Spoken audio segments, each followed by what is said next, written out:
If there's any takeaway from this, it'll be that I should start a career in the VFX industry, and I think that's a career path I should follow.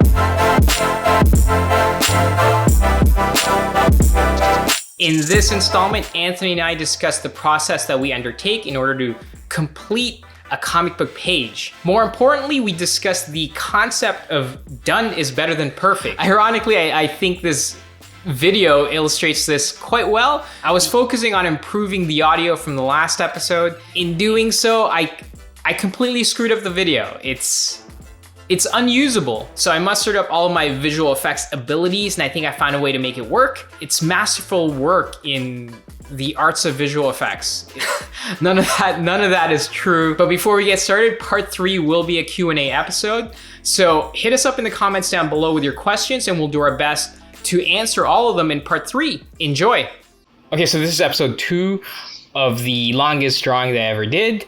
And if you watched the previous episode, Anthony and I talked about creativity during a time of crisis and finding your motivation. I'll let Anthony introduce this episode's subject. Go ahead, Anthony. Hey, everybody. So what we wanted to do is we wanted to talk a little bit about our creative process in a much longer way. We really wanted to dive into, how we create stories, whether it's we're just writing it, or in Francis's case, writing and drawing, or whether it's that you might just be drawing, maybe you get a script from somebody.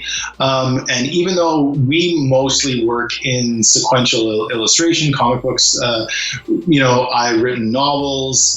Francis has done a lot of work for TV as well. So a lot of our creative processes can really be applied to other media if that's what you're working in. Where do you like to work?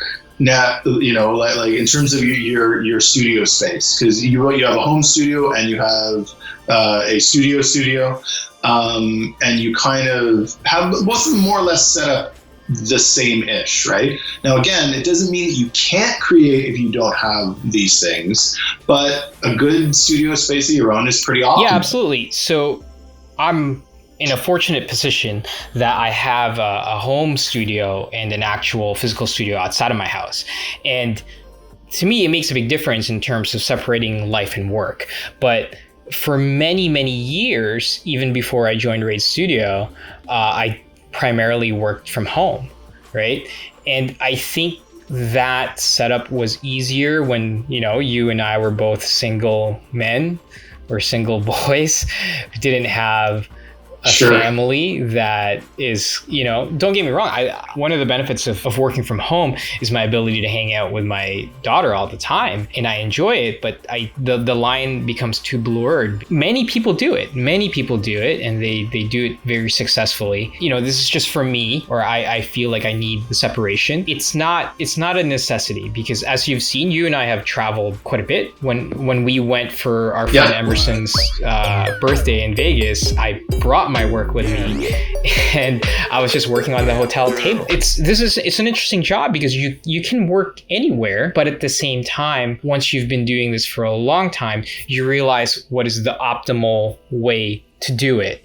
Yeah. No, and I mean, I also think that it becomes even trickier with writing, because writing even more so, because you need less equipment. You really can do it from any place, right? From a cafe, from a park, from a room, from whatever, right? But even then, having some sort of space that you like yourself. Like at the studio, I have a really large desk and a larger desktop and all sorts of things around me, a pretty big library around me as well. And then when I'm, at home or traveling, I have a smaller laptop, and that works pretty well. I tend to like moleskin notebooks. But why, you can have any notebook, but I tend to like a moleskin notebook, and I also like a really cheap Bic pen.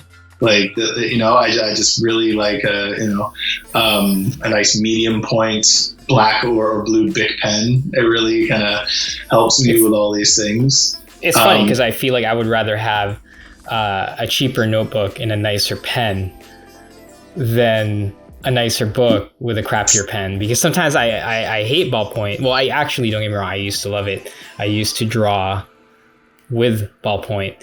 But I you know what it is? I think it's because I would buy cheap ballpoint pens, and it's like every stroke I had to like do it twice. I hate going over things twice. I mean, I think one of the reasons why I've always just found a really cheap pen that I like is because I use pens so often. So, I mean, like if I had some sort of $500 Mont Blanc Wonder pen that I, suddenly couldn't find again, I would be super angry at myself, right? So, and I guess the only other tool, but it is kind of a tool that I tend to use a lot is peppermint tea. Like, just, you use that to draw? Yeah, I use that to draw. But no, I think that like one of the things that I like about tea, coffee too, but tea specifically, is a bit of a process. When you need to get up, you need to make it, you need to end, and it forces a little break, and it lets you kind of think a little bit more, and then you go through. The problem with me is that I'll also be working on something, and so, like, depending on if I really get into something is the stages of whether I've forgotten about my tea. Like, sometimes I have to boil the kettle 5 times before I remember to put the hot water in. Sometimes the hot water will just sit there and my tea will be super strong. Sometimes the hot water will sit there for so long and it'll become cold water, and then I have like cold iced tea, right? But it still is like a nice little extra tool. So, I mean, in my stocking at Christmas, I always ask for big pens, moleskin notebooks, and peppermint tea. It's funny that you mentioned the tea making, because so for me it's making coffee.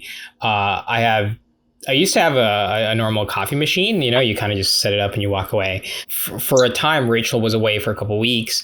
Ironically, sometimes when she goes away, I end up going to the studio less because I kind of just get comfortable at home. And we have 3 dogs, right? So it's a little bit harder for me to be gone for a longer period of time.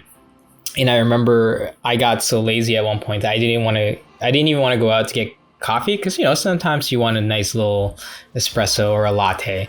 So I got an espresso machine, and I find the process of making coffee, you're right, it's almost meditative at this point. And then when you do a pour over, it takes even longer. You're literally watching each drip fall, right? And it's kind of a process of, I don't know, it almost feels like you're planning your day mentally. And one of the things that I wanted to mention from last week's episode about motivation, and this is completely related to it, is that I find that completing mundane tasks, which are easily accomplished, sets me off on the right frame of mind in terms of just checking off things off the list, right? So one of the things that I like to do is I'll do the dishes. It has a beginning, middle, and an end.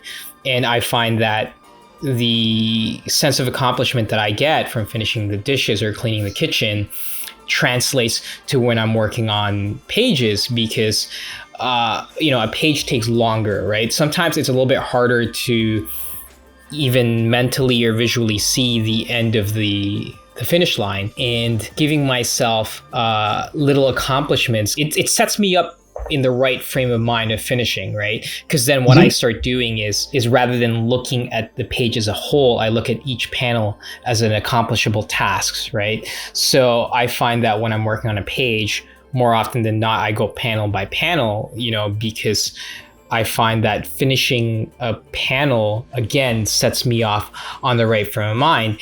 And the reason why that works for me is because I can do that without motivation. You don't have to be motivated, right? Essentially, once you're going through the motions of physically doing, once you get through the rut, when they say when you're not feeling motivated, you draw through it, right? It's like an athlete thing where it's like, oh, you play through, right? So that way you'll get your second win, right? It's that first win that really is the difficult thing to get through as an artist.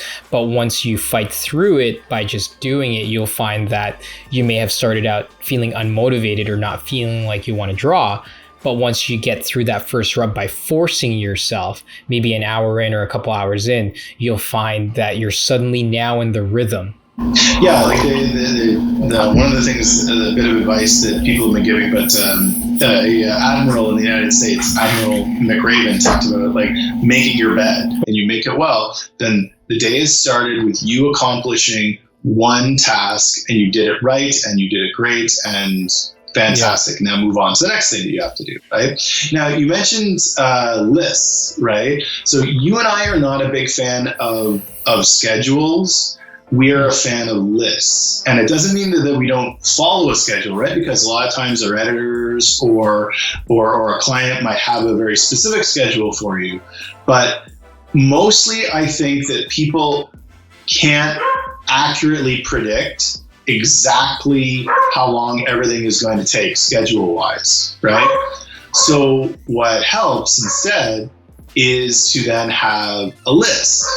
And so you often like working with lists, right? Like, you know, and you'll have all of your component tasks broken up into lists, and you have little boxes, and you try to check off as many of those boxes as you can during the day. And whatever doesn't get completed gets slotted over to the next day, and a couple more boxes are added in. I feel like it's only been the last maybe like 3 to 5 years though that you've been like really physically writing it in like a big way on the wall and like kind of posting it to social media. Yeah, I mean, like before like I was very willy-nilly about it, you know. I didn't take, like I treated deadlines seriously, but I didn't treat the planning part seriously. You know, to me, like planning was for bankers. Planning was for suits and stuff, right? But I find that, you know, as an artist, I know that our plan was to talk about the creative process, but this is part of it, right? So yeah. I'm going to show you something that I felt was kind of a game changer for me. So I remember wanting to get a notebook, and so I got this little thing right here, and I've gotten very obsessed with writing stuff out. So I have like these weekly planners, and I would try different methods. At the beginning of the day, I would write out what my plans are, right? So these are the goals that I want to accomplish.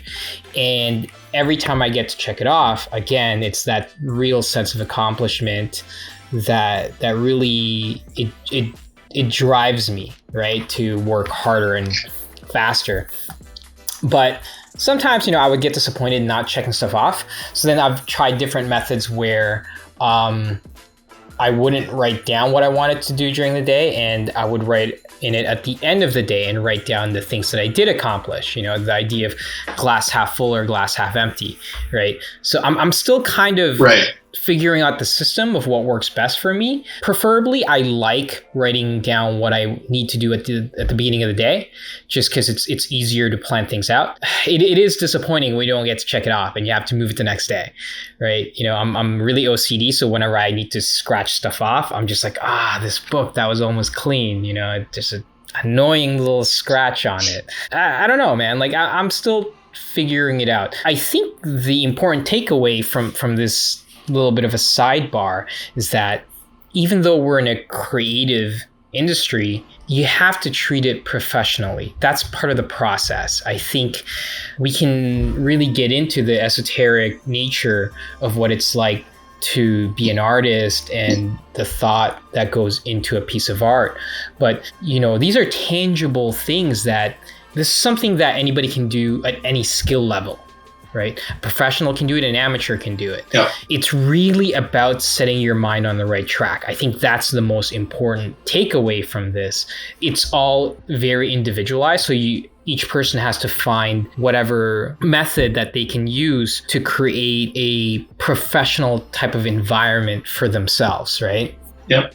And I also think a lot of it, and there's been a lot written about Kobe Bryant and his sort of idea of dedicated practice, right? And a lot of you know, the advice that I give to writers that talk to me is about writing every day. And it sounds trite, but, you know, because some people are like, but I can't write every day, I don't have the time. But setting aside 15 minutes, 20 minutes every single day is way better than writing for like 2 hours once a week, because it constantly keeps you in the method of this daily dedicated practice to your craft. And sometimes, you know, you're not able to do it every day, right? Like, because life gets ahead of you. But you and I try to work every absolutely. day. Like, I think, right? if anything, one of the struggles is to not work. Right. I'm used to, I've been doing this for 20 years now. I'm conditioned to work 7 days a week. Right.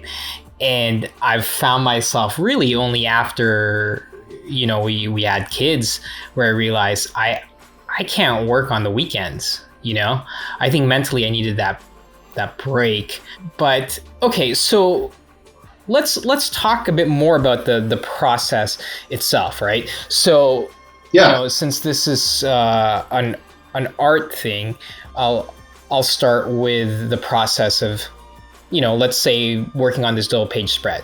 This might have taken maybe less than 10 minutes to physically write. Now I understand there's a lot of planning that goes behind this kind of stuff, right? But whenever you get to double page spread like this, it's essentially the symbol, right? Like if you're looking at this thing in a rhythmic way, it's like the entire story is bass, bass, snare, snare, bass, bass, snare. And then a double page spread is like when you bang the cymbals, right? And it takes fractions of a second to hit that thing, but you're building up to it, right? So as a writer, this double page spread physically took minutes to write, but perhaps hours to plan out, right? Would you agree? Yeah, totally. And I mean, like, also, I don't think that any writer in comics would, you know, disagree with the statement that it's super easy to write page 1, panel 1, 1,000 Mongolians storm over the ridge, and then having to do the double page spread of 1,000 Mongolians coming over the ridge takes a lot longer to draw. Well, that's the thing, because like I'm pretty sure. So we can guarantee that this thing took at least 17 hours, right? So that's just the ink and color stage. So when I was doing the layout and the pencils, easily this took me over 20 hours, probably over 24 hours to draw. Drawing a page like this, it's so intense because, you know, going back to the whole idea of looking at the finish line, when I look at a spread like this, I can't see a finish line at all. It's so daunting because like for instance, like, you know, if you've seen James Reyes, he has a YouTube channel, the Box Office Artist. He draws these things all the time in his sleep. That's his forte. He can do like a 1 week marathon and just draw the same thing. I find it, I think one of the things that's made it easier for me to have a career in this is that I would say I'm not a sprinter. I'm more of a marathon runner when it comes to these pages, and I find that it's easier for me to go one page at a time, right? And then when I see a double page spread like this, it feels like a sprint and a marathon at the same time. It's like running the marathon at full speed the entire time, and it can be very daunting. So for this particular spread, I think a lot of what I did was my personal check marks was completing each character, right? And I would focus on just one character at a time, which is a little bit different than the way I draw, because sometimes I like to really segment some of the process, you know, where it's like line work, solid black, solid black, solid blacks, and then shading, right? Just because it's more streamlined that way. So I had to stick to one character and fully render him out or her out until I can move on to the next one. It's almost like being a corn on a cob and, like, you know, turning it, right? So I had to take a very workmanlike approach to this piece. And it's such a weird concept, right? Everybody's different. Everybody works very differently. And I think a spread like this, it can break you, man. I think though that it's similar in a lot of creative endeavors, right? So one of the reasons why people think that creativity is magic or hard is because the end goal is big, right? The end goal is a lot like eating a whale. a novel is hard. If you say to yourself, I have to write a novel, that's a ton of stuff, right? I have to draw this whole comic. I have to do this whole giant 2-page spread with 1 million characters, right? That is something which is terrifying, even to seasoned professionals, and it causes you to seize up because you're thinking about having to finish it, the whole thing. But what you and I tend to do is you have faith in the process and you break it down to the component parts, and you're not focused on completing the whole thing. You're focusing on finishing the one component part. And as long as you complete each component part in succession, the whole thing will get done. And one step at a time. Like, that sounds super cliched, but it's true. You know, one step at a time, one panel at a time, one figure at a time. Scott Hepburn, amazing artist. If you've ever seen him work, I used to sit beside him. It was giving me like crazy itchy OCD, you know, because he would be all over the place. He would start inking a face when he didn't even fully finish one figure, or you know what I mean? Like, he would sometimes on another panel, it's literally still stick figures, but he's already inking the other thing. I can't ink until everything is fully penciled. To me, it feels like I'm eating a corn and a cob, like a typewriter, and he's just like chewing all over, you know, like his corn just looks like it's being eaten by like 5 people, right? But it works for him. But like, and even Scott has like a breakdown and a plan for how much he wants to accomplish in the day. I remember when I first joined the studio, he and I were chatting about some stuff, and he was saying that, you know, the time that he spends in the chair isn't the marker of when he gets to leave. It's how much is done on the page is the marker of when he gets to leave, because he still has like these, you know, daily kind of quotas about what he wants to do. The fact that like sometimes people work all like haphazard and higgledy-piggledy in a way that would drive you and I crazy. The only non-linear thing that I do in writing comics, I always, and everybody tells me that like, oh, but you're robbing yourself of that sweet treat at the end. And I'm like, no, I always write the first page of the issue, then I write the last page of the issue, and then I go back to page 2, and then I go from page 2 to the second last page. So I think the best way to describe what we're talking about, or what we're gonna talk about, is this is essentially how to get a page done. Giving a comprehensive answer will probably be much more useful to our audience than the process. Because here's the thing, right? Like, as I discussed before, however you can get the image into Photoshop, however you can scan it, however you draw it digitally, as long as it's 300 DPI or whatever format of the page, doesn't matter how you get it on there, you get it on there. So the process changes depending on what kind of art that you do. The action and the implementation of trying to get a page done, I think, will be much more useful. Right. Going with the concept of getting a page done, right? Let's start with writing, because in the process of things, you typically write before you get to the art. Let's start with you. Okay, so brand new issue 1. Go. So one of the things that comic books have that other types of writing doesn't have is the really useful limitation of how many pages, right? Like you're basically told this issue is 20 pages, this issue is 32 pages, this is like whichever, right? So because you already know this, like how many, okay, I want to have this story in this issue, right? And you and I have talked a lot about how we don't really subscribe to writer's block, and we kind of don't subscribe to artist block either, for the same kind of reasons, in that if you're stuck at what to write, it probably means you haven't planned it out in a way that kind of you want. So basically, that in and of itself is a really useful place to start, right? I have 20 pages to tell this story.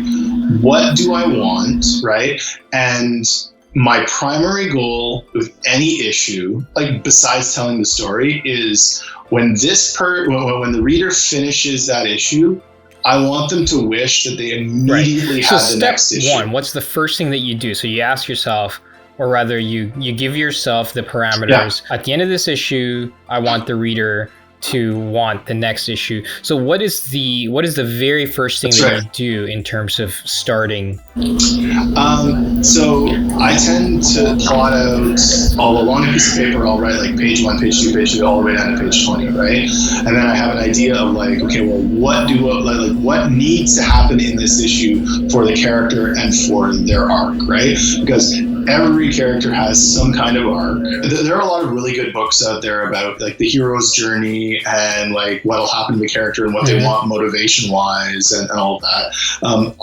I have my favorites, but really all of them are good. There's a book, here I'll show it for everybody, called Into the Woods. Yeah. By John York, and it actually talks about all of the other books, like basically saying it doesn't matter if it's a 3-act structure, a 5-act structure, a 7-act structure, they're all kind of saying the same things, right? So he kind of breaks down everything for you, and you have a sense of, okay, well, at the start, I need to establish this is the world.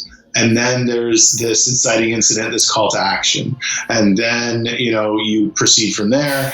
And then you want to end up there being a series of cliffhangers and pinch points that pull the reader in. And you will, like, really comic book writing has become a bit more decompressed.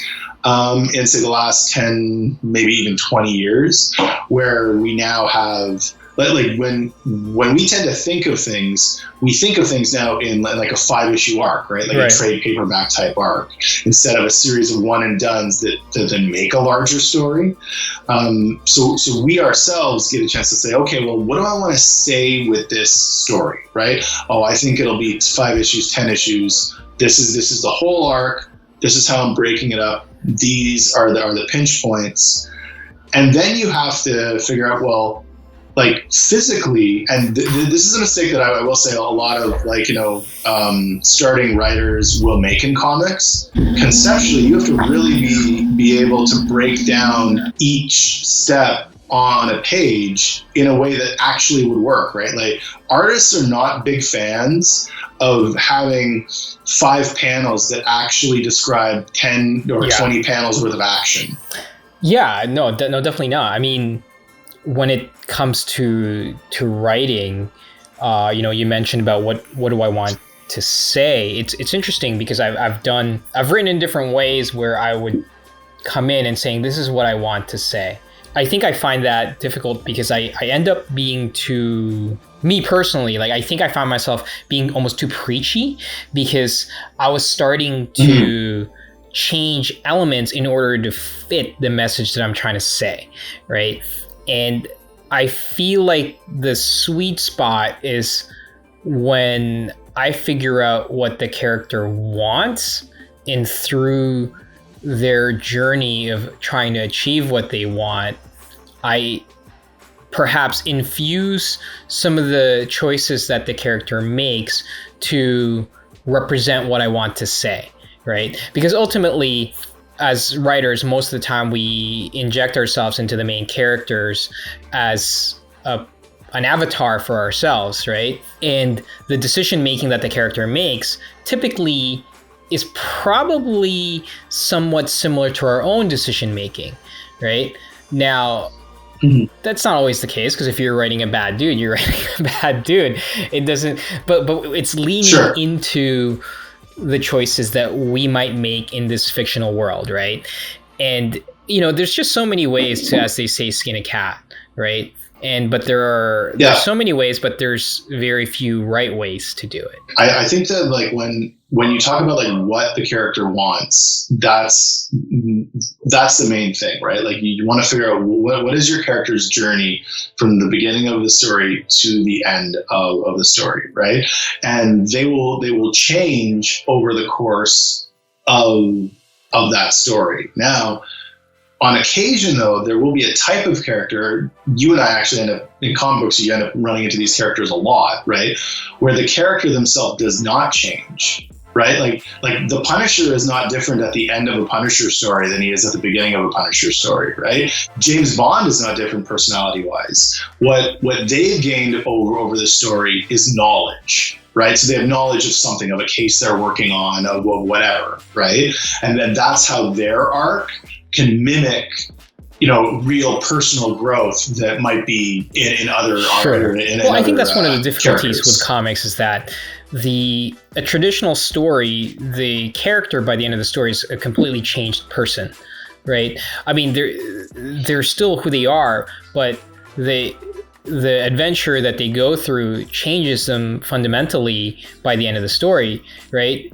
And I think in comic books, specifically serialized books that are come out every time, when you do that constantly, 30 issues down the road, the character that you were reading at the beginning might be a completely different character by the time you're 30 issues in. And I think that's one of the difficulties with comic books is the idea that by the time you get to issue 30, the character that I fell in love with at issue 1, I'm invested because I know where they came from. Somebody coming in at issue 30 might not have a full grasp of who the character is, right? So I think a good, I guess, sort of not formula, but one of the things that I've tried to implement in my books, which is like you mentioned, is defining the character so well that you can sort of subvert readers' expectations by presenting problems in front of them that we as readers might come to certain conclusions of what the character might do because we define that character so well,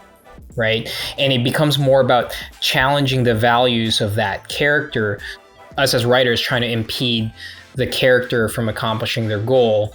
And most of the time, like you said, it's knowledge is the key. Okay, so now that you've set the parameters for what you need to do before you start writing a story, you say, okay, I need to hit these certain plot points and these goals that the characters want. So how do you implement that? Okay, so it's day one. What is your goal for that day? Like I try to plot an issue over a day or two. A standard professional comic book writer in today's day and age, right, probably writes about 4 to 5 issues a month, right? Like if you're working full time, right?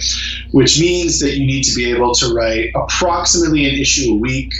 If you're, working every single day, like for a decent chunk of time, that's probably about 25-ish hours of writing per issue, maybe more, but approximately, which more or less means that like you kind of want to be able to write a page in an hour to an hour and a half, right? So essentially, I try to like using 2 to 5 hours for plotting, and then everything else is an hour per page. And that includes rewrites. And I always just hammer out a crummy first draft. The first draft is only for me. I never share it with anybody. And then I fix up a second and third draft. And the third draft is normally the one that I'll send to an editor or send to a colleague. So by the end of the first week, would you have a draft that's ready to go to send to an editor? Yeah, like so if I'm being able to dedicate full time to it, then yes.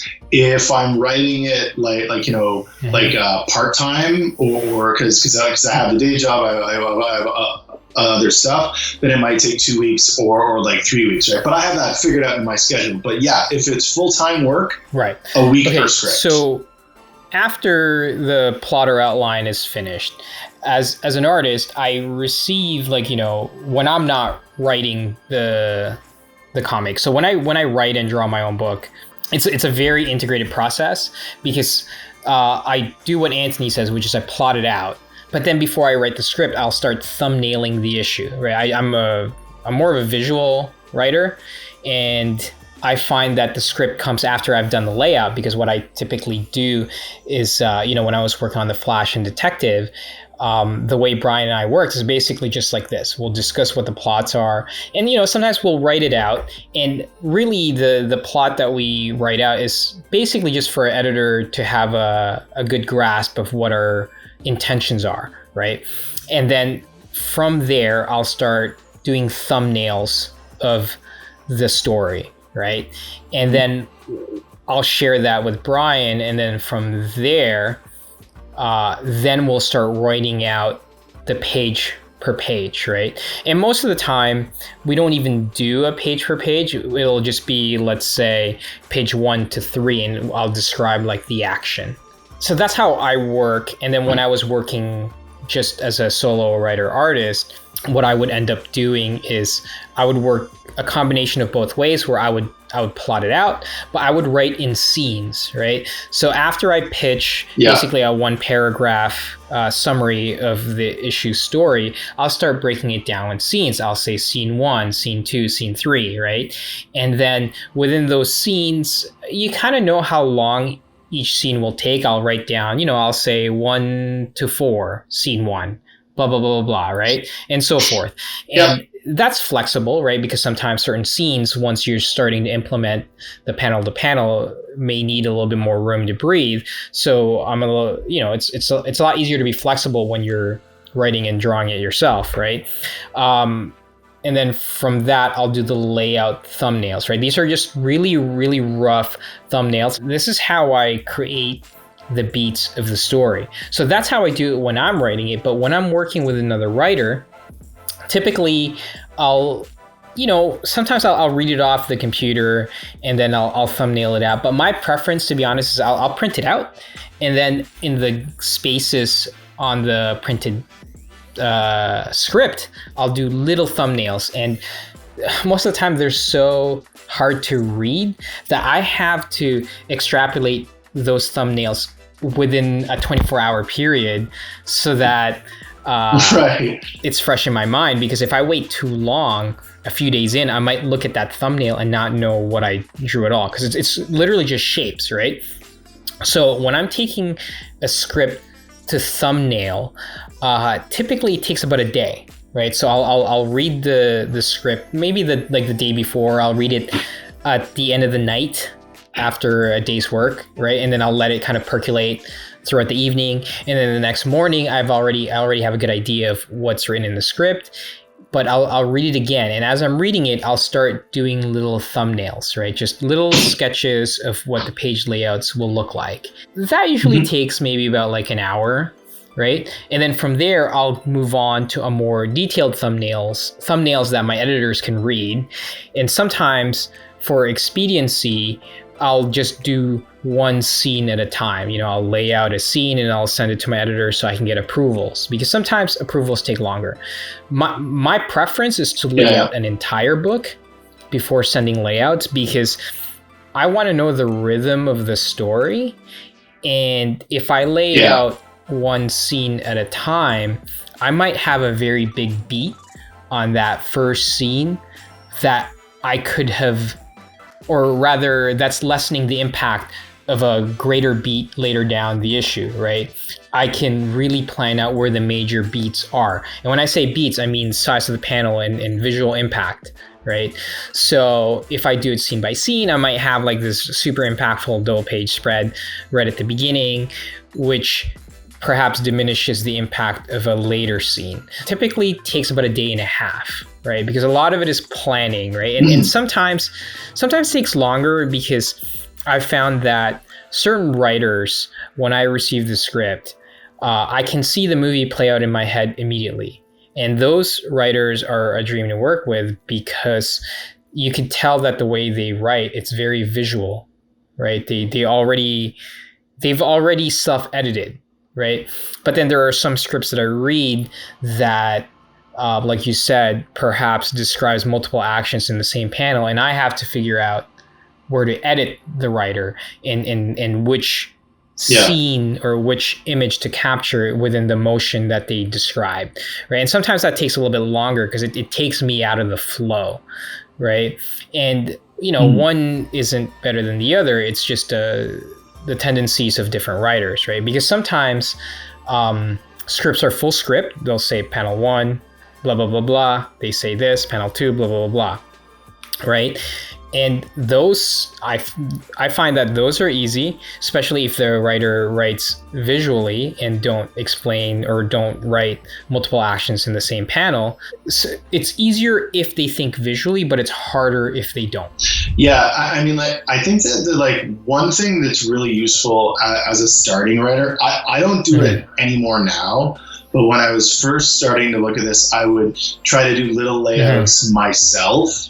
because then you can capture yourself and be like, oh, I obviously can't do six different motions in this one panel that I've described, right? So you have a bit of better understanding. Yeah, like essentially don't write, he walks through the door, hangs his coat and sits down. It doesn't work, right? You have to find where that moment is. Perhaps you write that panel as he's, the character X is slumped in his chair, front door still open, coat left on the floor. Right? So watching that visual trail, we know that he just came in. Right? So those are some ways to do that. And then there are times when this script is plot script. A plot script is essentially, if I say, okay, page 1 to 5, these are the series of events that happen. Those are a little bit more difficult. They give you much more flexibility creatively, but they take more time to plot out, or rather to lay out, because they don't, often with plot scripts, it's not indicated which specific images from the scene they want to capture. They're just telling me the scene. So it's up to me and it's up to you as the artist to figure out what images to capture within the sequence that's happening. Right? So that takes a little bit longer. So plot scripts typically will at least take me 2 days, because it feels like I'm also editing the writer's work in terms of figuring out where the stuff is. Now, I find that the plot scripts that I've received are typically from writers who I've worked with before, because there's a sense of trust. I'm going to be able to tell the story that they're trying to convey in a visual way that doesn't shortchange them of their story, right? Because it's very easy to just draw wall-to-wall splash pages when you get a plot script, but it's very difficult to tell a good story with a plot script if you as an artist don't practice some self-restraint. No, and I mean, I also think that, like, as a writer, one of the biggest bits of advice that I would give just to any starting writer in comics is to trust your artist. When you're writing, put your energy and focus into ensuring that, like, the character arc rings true, that the panel descriptions have enough in them that the artist can run with it. But I'm not a big fan of listing off a million camera angles. Like, that's the artist's job. I'm not a big fan of describing every little minute detail in the room. Again, that's the artist's job, right? Like I really love working in comics because it is this really collaborative process. And that means you get to rely on each other and you get to work really well back and forth. But as a writer, if you're trying to do the artist's job for them through words, that's not the point of comics. That's a novel. That's a book.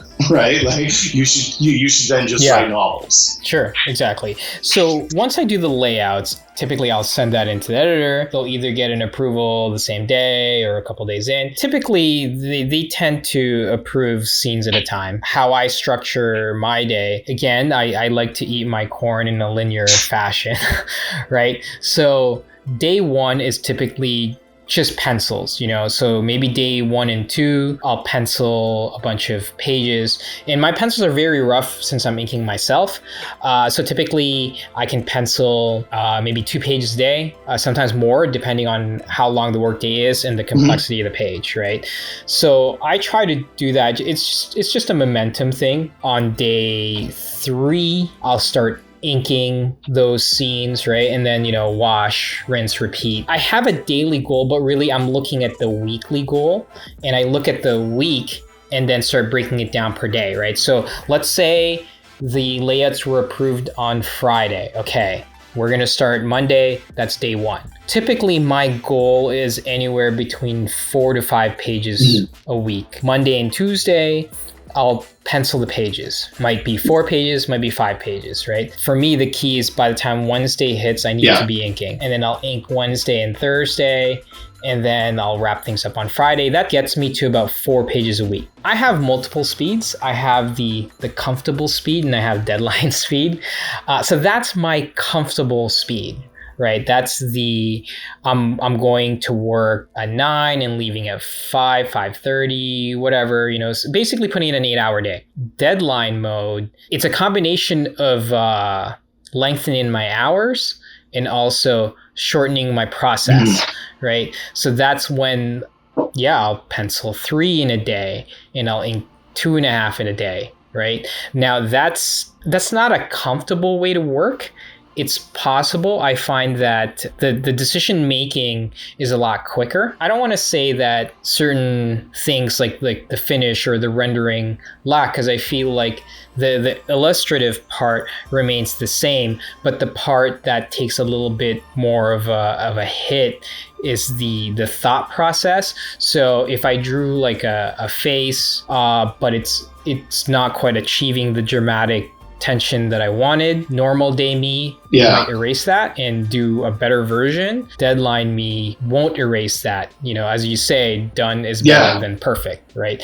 So the big difference is deadline me says done is better than perfect, and normal mode me says, let me try to get closer to exactly what I want. And no deadline me is the worst guy ever, because there's no such thing as perfect. The only time I'm happy with a page, like when I finish a page, I feel like I drew the best page ever. And that lasts for like 5 minutes. 5 minutes, I kid you not, right? As soon as I fire off that email, when you finish something, you get this sense of accomplishment. But once you've sent it out to your editor, it's like sending it out to the world. Suddenly you start second thinking all of your decisions. I guess one of the things that makes you and I professional about it is that even though we have these insecurities, I don't let it stop me from doing the next page.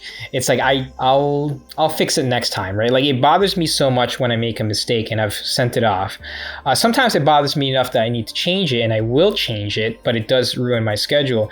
But sometimes I let that mistake linger and I let it go, so that way the next time I encounter that problem, I become much more hyper aware of it. And one of the things I adhere to, and this will go well with the idea of getting it done, because I think even though we're talking about process and getting things done, they're very much intertwined, right?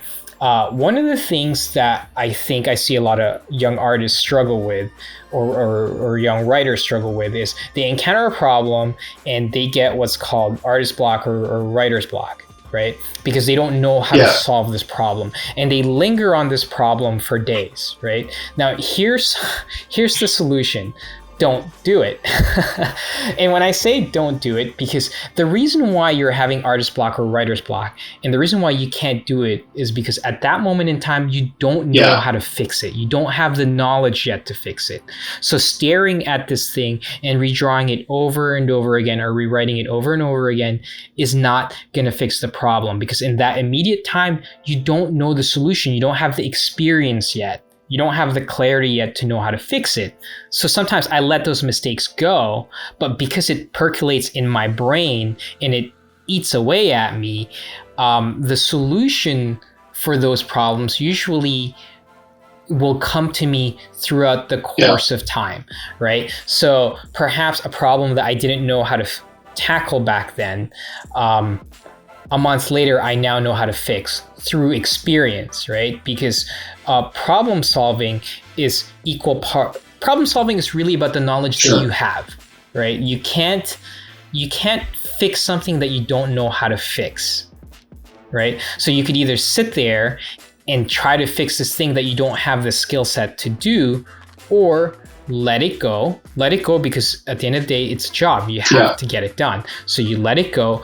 And during that time, it's like the Michael Jordan thing or the Kobe Bryant thing, where once you're past that game, you lost the game, right? You lost the game because you don't know how to break down their defense or whatever, right?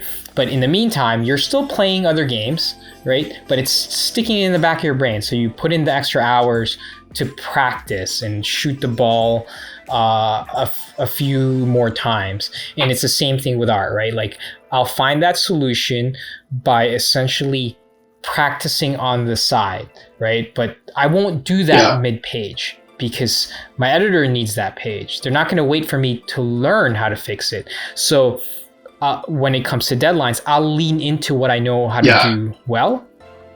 I'll deliver that, but keeping in mind the things I don't know how to fix and figuring out how to fix it later, you know? No, for sure. It's funny because like I don't know if it's a personality thing with me, but like I never have like imposter syndrome about my work. Like I'm always confident in like the what I wrote is fine. Where I have imposter syndrome is whether I've paid my dues enough to be there. Right? Like that's where, and the person who actually, I mean, you know, getting to talk to you guys always, because you guys are like, my studio mates are obviously very close. So like, it comes to the point where because you guys are like brothers and like family, your advice sometimes doesn't ring as strong because we're closer, right? With stuff like this. Whereas the person that always would shoot down my imposter syndrome of like, oh, well, maybe I don't deserve to be at like the table yet, is Jason Latour. He would always just like tell me, he'd be like, nope, did the work, you got paid for it, you're here. End of story. Yep. Right? Yeah. And I think that the insecurity that you have is the thing that drives you to keep getting better, because one of the things that is a surefire way to stop evolving is once you think that you're the best, it's over. Where do you go from there? Right? But I'm not saying to have a low self-esteem, but have an appropriate amount of low self-esteem and an appropriate amount of confidence in that. Because here's the thing, I find that the times where I think this is good, those are the times where I realize that I'm not learning anything. And the times that I'm struggling and I think something sucks, that's ironically the time where I am learning. The only reason why I'm seeing something sucks is because I'm learning something new. My level for what's acceptable is increasing, right? Whereas the moments where I say this is perfect, that's when my level of acceptance is very low and I'll let anything in. Right? So it's that, don't let the frustration be a hindrance, but I think once you acknowledge that when the most frustrating times that you're going to have as a writer and artist is actually the times where you're learning and evolving and you're frustrated because you haven't figured out the solution yet. All right. I think that's a good place to I think that's a good way to end it. Right. Okay, so we're almost done. Episode 3 Q&A, where you guys can ask all the questions and dictate what we can talk about, and we'll reach out on all of our social medias to get a good variety of questions, and hopefully this has been educational, life-changing for everybody. This was this was the greatest thing that they ever saw. I might have to edit that part out. Okay, thanks, Anthony. You go about your day, and hopefully this recorded well. If it didn't, all right, I'll message you. Take care. Bye. Thanks, Anthony. Bye.